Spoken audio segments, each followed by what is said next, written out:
Leitores do Caderno Z, hoje espectadores, bem-vindos. Eu sou Ivan Gomes. Hoje, ao invés de colocarmos texto no nosso blog e na nossa página, nós vamos fazer uma entrevista sobre educação para falarmos um pouco desse assunto, que tem muito professor, muito pai preocupado, né, com os destinos da educação, por causa da diferença de educação privada para a pública. Então, nós vamos abordar esse assunto aqui com o meu amigo, já foi meu professor, e ele também ele é mestre e doutor em educação pela Unicamp, meu amigo Cássio Riedo. Bem-vindo, Cássio, ao Caderno Z. É um prazer estar aqui. Maravilha. Bom, Cássio, como, né, para a gente já ir direto ao assunto, uma das grandes preocupações hoje, principalmente de quem é pai, mãe, né, é em relação a essa diferença que já existe entre ensino privado e ensino público. E agora, com essa pandemia, né, nós obrigados aí a ficarmos em quarentena. Muitas escolas estão em férias ou com as aulas suspensas, no quesito educação pública, enquanto as privadas elas continuam, mesmo para ensino básico, estão com educação à distância. Então, quero que você fale um pouco dessa preocupação, e se isso vai mesmo prejudicar ainda mais, como que vai prejudicar o fim do ano, tem Enem também, tem o pessoal mais velho também que vai ser prejudicado. Quero que você fale um pouco dessa diferença de educação privada e educação pública, que uma já está indo para o ED, a outra não. E os problemas que a gente tem, né, também em relação à educação pública. Não dá para fazer ED porque a gente sabe que muitas crianças não têm acesso à internet ainda, né? Eu vejo problemas tanto na educação pública quanto na educação privada. Em relação à educação pública, o grande problema é justamente como atingir os alunos que não têm nenhum tipo de equipamento, não têm acesso à internet, seja por computador, seja por notebook, seja por celular. Então, esse é um grande problema, uma grande preocupação que a gente tem que ter com esse pessoal de realmente mais baixa renda e sem condições de ter acesso. Nosso governador aqui do estado de São Paulo até disse que não vai ser cobrada quando entrar dentro do site, mas o problema não é só cobrar a taxação da internet, é justamente realmente um meio de acesso, porque para se ter o celular, para se ter o computador, é necessário no mínimo algum investimento por parte da família ou mesmo do estado. Existem iniciativas interessantes até, como foi do Negroponte, do Um Computador por Criança, que o Estado poderia estar fornecendo o computador para todos os alunos. Hoje em dia, com o barateamento dos custos, teria condições de dar para o aluno usaria durante o ano e devolver. Mas tem que ser uma coisa planejada. O que acontece, uma crítica ainda continuando em relação à escola pública, é justamente essa falta de planejamento, a falta de preparação, de formação para os professores. Mas vamos passar agora um pouco a crítica em relação à educação privada, onde a gente sabe que os pais têm condições de proporcionar o equipamento e o acesso à internet. Num momento como esse, como a pandemia, a preocupação ainda é muito em relação ao conteúdo. É uma educação totalmente voltada para o conteudismo, a preocupação com o que o aluno vai aprender e não com como. Porque para um professor, ele realmente entender se o aluno está compreendendo aquela lição que foi passada, aquele conteúdo, ele tem que estar próximo, ele tem que estar avaliando, ele tem que estar entendendo onde que os alunos estão errando, porque o erro ele faz parte da aprendizagem e dependendo da abordagem que você tem, principalmente se for uma abordagem mais construtivista, você tem que aprender com o erro. O professor não estando perto do aluno, ele não tem que ver, não tem como ver como o aluno está errando e não pode orientar num bom caminho. Então, o que acontece? Você acaba reproduzindo uma abordagem totalmente conteudista, preocupado só com o conteúdo, numa educação online. E o EAD não é para ser só isso, ele tem possibilidade de ir muito além disso. Só que ele é um suporte, ele não pode ser um fim em si mesmo, até como o próprio governador quer com as escolas públicas. Eles tentam simplesmente reproduzir a transmissão de conteúdo de maneira online, usando muito mais o computador, a tecnologia, como um repositório de conteúdo onde se vai buscar um conhecimento como até o Paulo Freire chamava aquele conhecimento bancário, que tem o professor que sabe o conteúdo e está transmitindo para o aluno. Só que em visões mais modernas, que eles não consideram que só isso seja educação. Educação é você formar o cidadão, é fazer com que o aluno aprenda a pensar por si mesmo, é desenvolver um cidadão consciente no meio onde vive. E isso que é importante a gente romper, porque essa é a crítica ao tradicionalismo, é a crítica ao conteudismo. É justamente isso que vem sendo criticado até por Kant, que era mais conhecido como um filósofo, foi criticado por Piaget na elaboração do construtivismo, criticado por John Dewey, que foi uma das ideias bases para o que acabou virando no Brasil a Escola Nova. Ou seja, a crítica ao conteudismo é muito forte e parte de vários pontos. Então, educar não é só transmitir conteúdo. Bom, e aí, então, assim, muitas crianças e adolescentes em casa nessa época, inclusive o pessoal da educação pública mesmo, né, que algumas estão em férias e outras com as aulas suspensas. O que você recomendaria para os pais? Como que os pais podem, mesmo que a escola não tenha passado um conteúdo, o que os pais podem contribuir daí nesse processo de educação para que o filho, quando volte à escola, não fique tão defasado, vamos assim dizer? Quando você fala fique defasado, a preocupação já é com o conteúdo. Sim, porque é a grande ensinando... preocupação. O que nós temos visto é que o pessoal está preocupado porque existe aquele lance, né, são 200 dias letivos, 800 horas. Inclusive, na semana passada, eu estava numa reunião, um professor falou que não é o momento para pensar nisso, que é um momento totalmente fora da curva que nós passamos e que depois que isso aí passar, a gente vai resolver, ele falou. Mas o momento agora é se resguardar. Mas tem muita gente preocupada com isso. Então, como que os pais devem agir com os filhos em casa? Olha, é uma oportunidade que os pais tiveram de ter até um contato mais direto com os seus filhos. Se os pais conseguem ficar em casa, ter esse isolamento necessário nesse momento, o pai não tem que querer ser professor, não tem que se preocupar, porque assim como os filhos deles, os filhos também de toda a população vão estar. Então, se você fizer uma comparação com os outros colegas das crianças nas mesmas idades, eles vão ter o conhecimento nivelado, vamos chamar assim. Isso a gente tem que acreditar na capacidade do ser humano aprender. Então, se ele tem esse desenvolvimento que o aluno, a gente consegue, como professor, como educador, passar esse valor do gostar do aprender, esse momento que ele teve agora, que vamos, se for considerar só do ponto de vista do conteúdo, é uma defasagem, pode ser totalmente recuperado no futuro, mesmo de maneira conteudista, aumentando posteriormente os trabalhos em casa, um acompanhamento, mas é fundamental ter acompanhamento do professor. Então não se deve, nesse momento, ficar assim tão preocupado. Por quê? Porque o ser humano ele é muito capaz. Todos são capazes de aprender, desde que quiserem aprender. Sem querer aprender, se o aluno não quer aprender, não tem o que o professor fazer. Então é muito mais incentivar esses momentos para, por exemplo, fazer visitas virtuais em museu, para aprender a ver filmes direcionados, não necessariamente a conhecimento, mas de vivência geral, é ter uma boa relação com os filhos, é valorizar, é dar prova do conhecimento, de como o conhecimento pode ser útil e não simplesmente ficar preocupado com o conteúdo que vai chegar totalmente desigual, justamente porque não tem o acompanhamento do professor.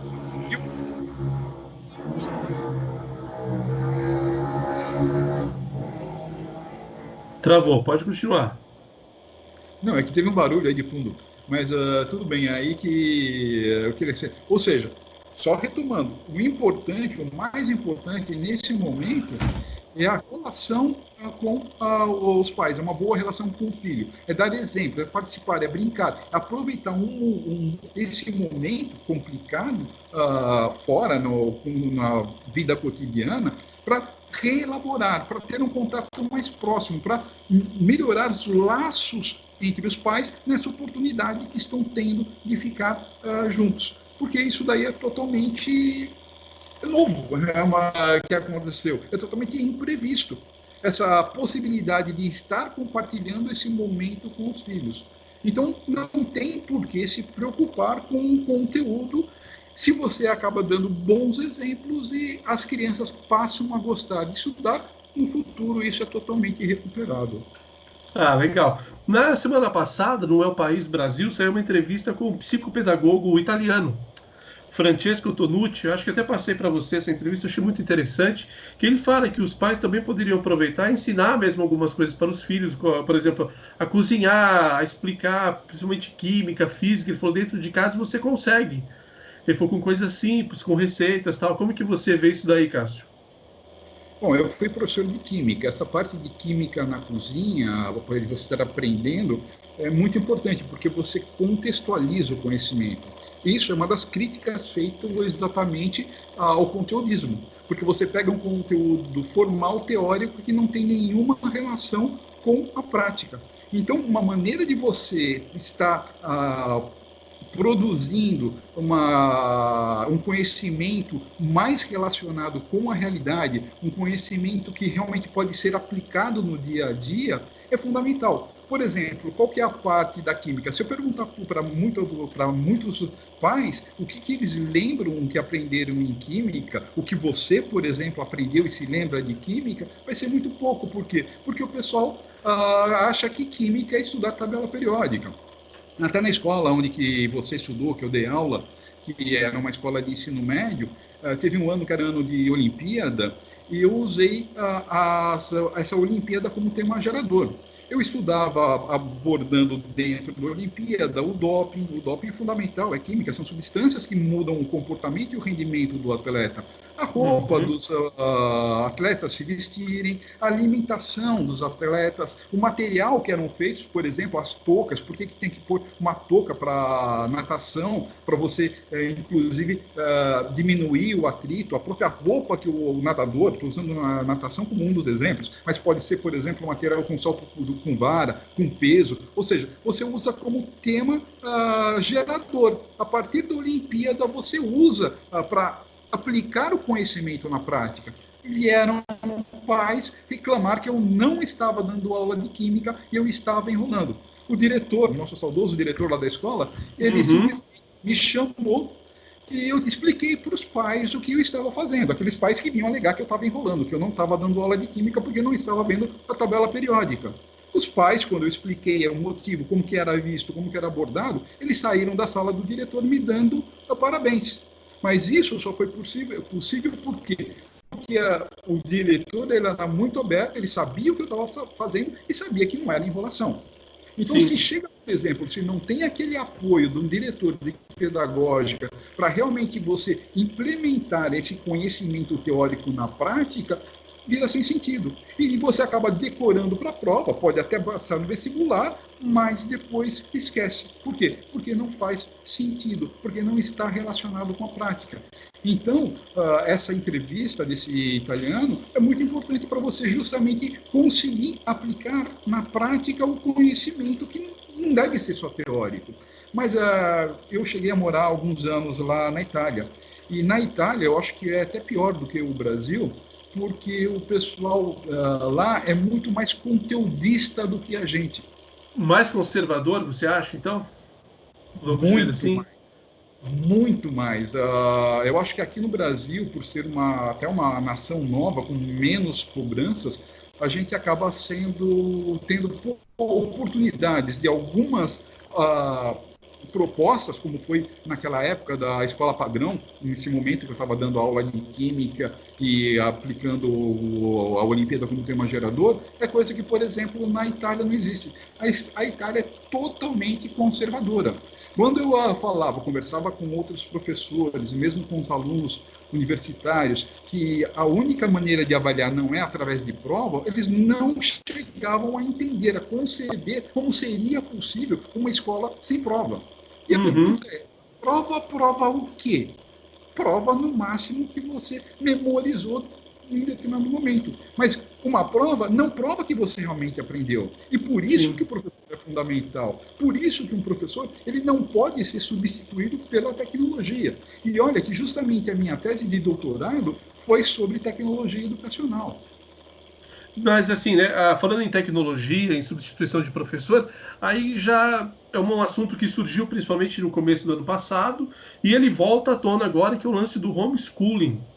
Como que você vê, Kátia, essa possibilidade de ser aprovado, né? Existe aí um projeto, a ministra Damares, principalmente, ela fala que tem que ter o homeschooling, que os pais são responsáveis pela educação.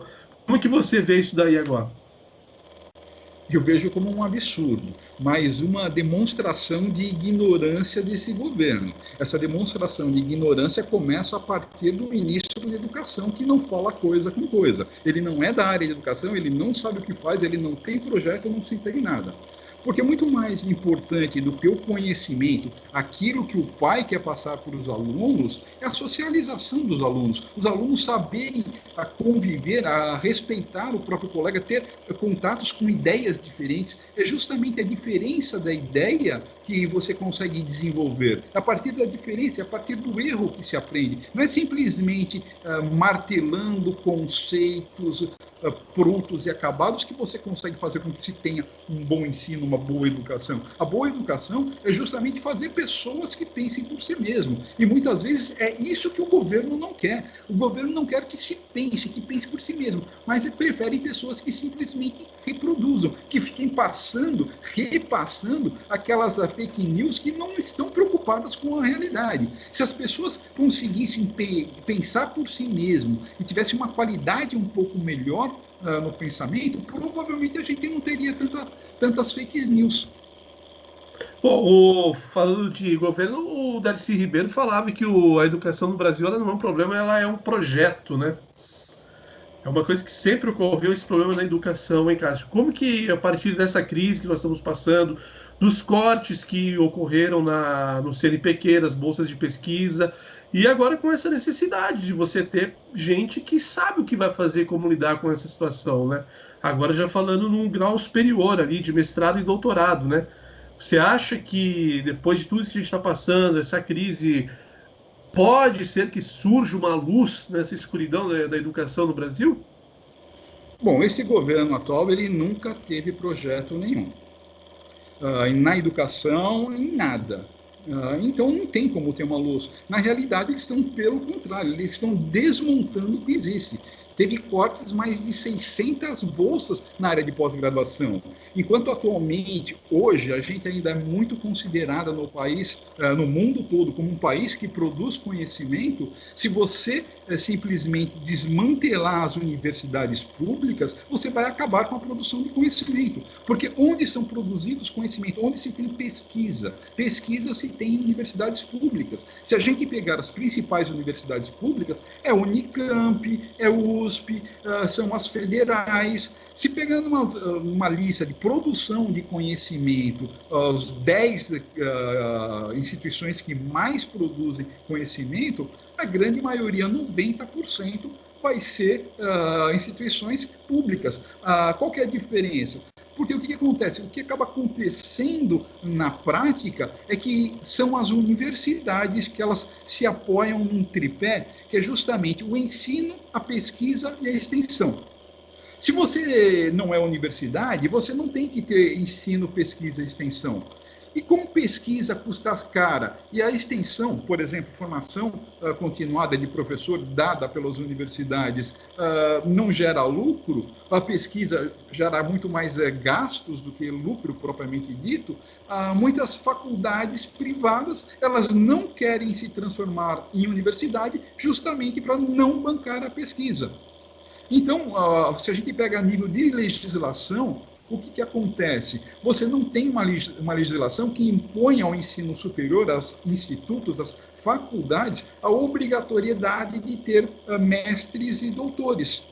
Então, as faculdades elas não se transformam em universidades para não terem que fazer pesquisa, para continuar pagando menos, e os alunos que vão fazer aquele curso de graduação vão poder ter uma mensalidade mais baixa, mas sem ter a mesma qualidade na formação.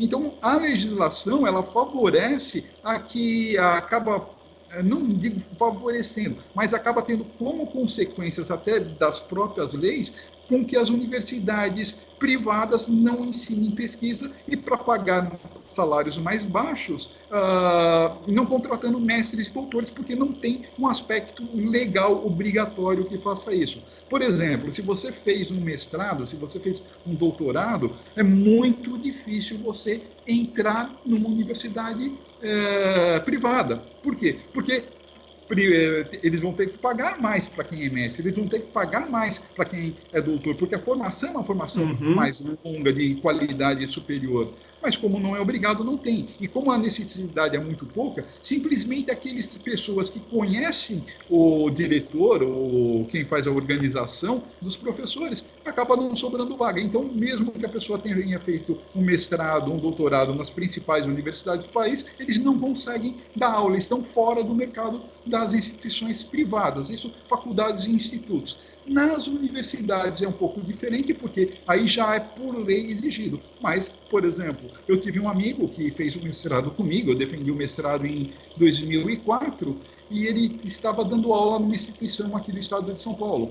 E quando eu retomei para fazer o doutorado, eu até encontrei esse amigo e perguntei para ele, vamos fazer o doutorado também, agora que eu voltei, por que você não se anima e também não faz junto? Ele falou, olha, eu estou numa instituição privada. Já me olham com maus olhos por eu ter mestrado. Se eu fizer o doutorado, com certeza eu vou ser demitido. Essa é a nossa realidade antes desse governo que não tem projeto nenhum, e na realidade ele até tem o projeto, acabar com a educação. Porque o que está sendo feito um desmonte institucional em todas as áreas. Porque não sei se o pessoal que votou nele era consciente no momento, ele fugiu de todos os debates. Em momento nenhum ele apresentou um projeto de país. Ele ganhou simplesmente na base, vamos chamar assim, sendo bastante radical, de uma lavagem cerebral anti-PT. Conseguiram associar o PT à corrupção, mas a corrupção no país sempre existiu, era muito maior. No momento anterior, se a gente lembrar, por exemplo, da candidatura do Collor de Mello, o que o Collor já combatia era justamente a corrupção. Era o caça aos marajás, ele era o caçador de marajás. Exatamente. Então, sabe, a corrupção não é só do PT. Falar que o PT é corrupto, sim, teve corrupção. Só que, pelo menos, o PT acabou investindo na formação. O PT acabou pondo algum dinheiro nas universidades federais, abrindo campos avançados de universidades federais no Brasil. Mas, viu, Cássio, mas uma das críticas que algumas pessoas têm, inclusive eu já ouvi você falar isso há algum tempo, ao PT, principalmente ao PT na época na questão educação, é que eles investiam eles davam dinheiro público para instituições privadas, né? Isso que você comentou uma vez, né? No quesito ProUni, que esse dinheiro que os alunos do ProUni eles deveriam ter vaga na escola, na faculdade pública, né? Para mim isso foi criminoso. Eu não sou petista, nunca fui, e acho que foi realmente um desvio de verba pública para as universidades privadas. Eu não vou dizer universidades porque não foi só para a universidade. Se a gente pegar o grupo Anhanguera, ele se declara como um grupo, justamente para não ter que virar uma universidade, como isso que eu acabei de falar.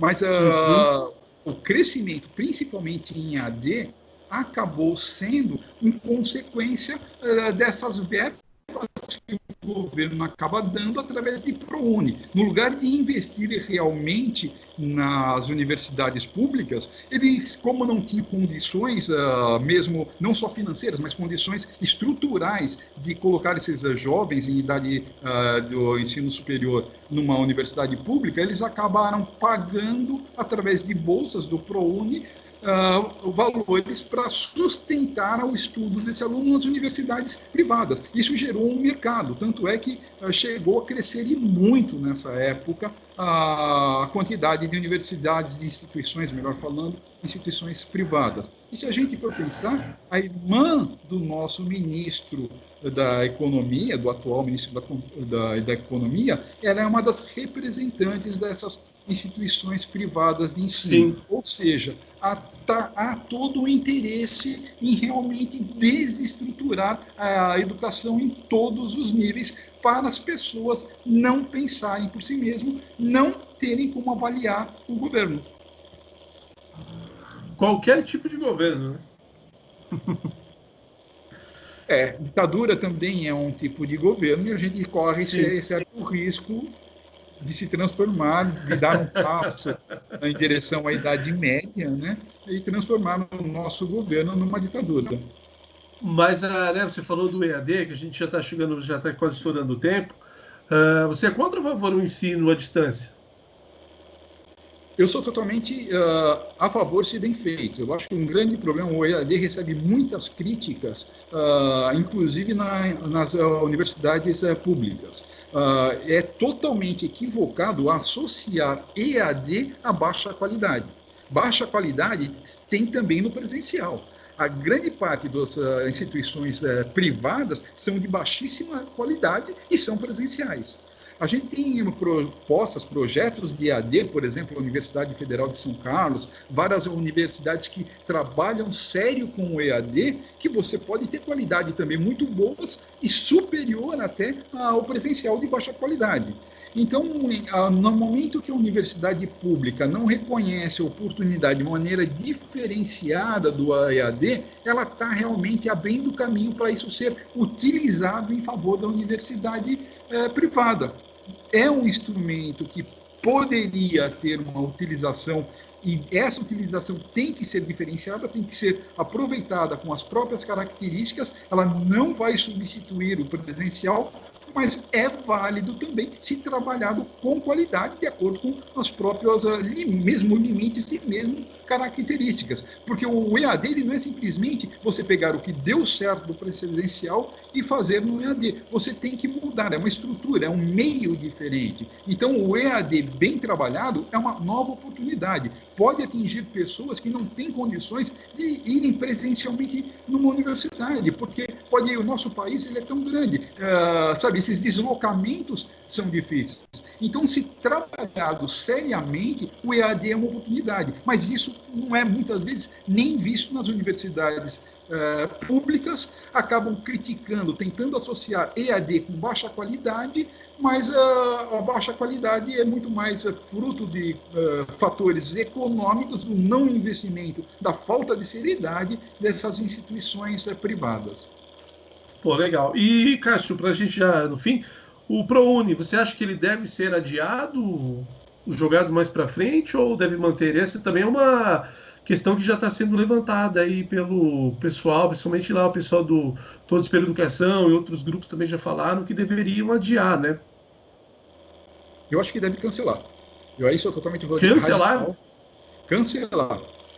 Por quê? Porque, sabe, continua sendo uma transferência de verba pública para instituições privadas.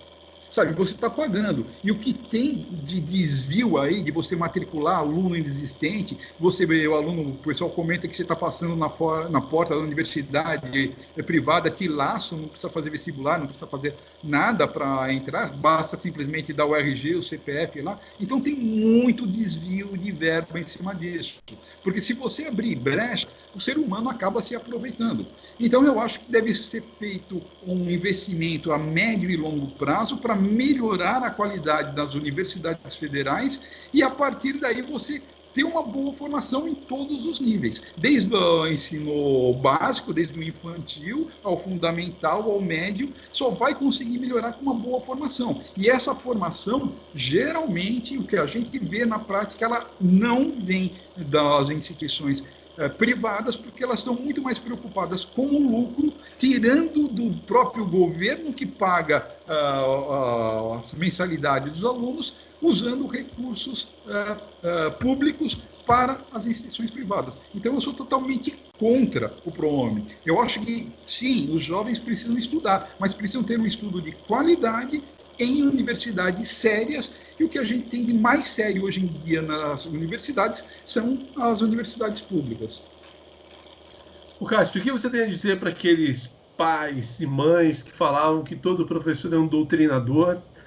e agora estão se descabelando em casa e reclamando que os filhos dão muito trabalho, dão muito problema e tal. Que recado que você tem para esses pais e que diziam que hoje todo mundo virou especialista em tudo, né? Nós temos especialistas e doutores em educação sem formação alguma, sem nunca ter passado na porta de uma escola, apenas como aluno, não conhece a realidade, mas gostam de opinar e falar que todo professor é doutrinador. Que recado você tem para dar aí, para a gente encerrar? Eu acho que só fala isso quem não conhece a escola, quem ouviu falar, quem acreditou, por exemplo, em mamadeira de piroca. Sabe, isso daí é um mito. Eu acho que é um momento interessante até para as pessoas perceberem a dificuldade que é educar, a dificuldade que é ser professor, porque se é difícil você ter seus filhos em casa e fazer com que eles estudem, pensem como é difícil para um professor que tem 20, 30, 40 alunos numa sala de aula.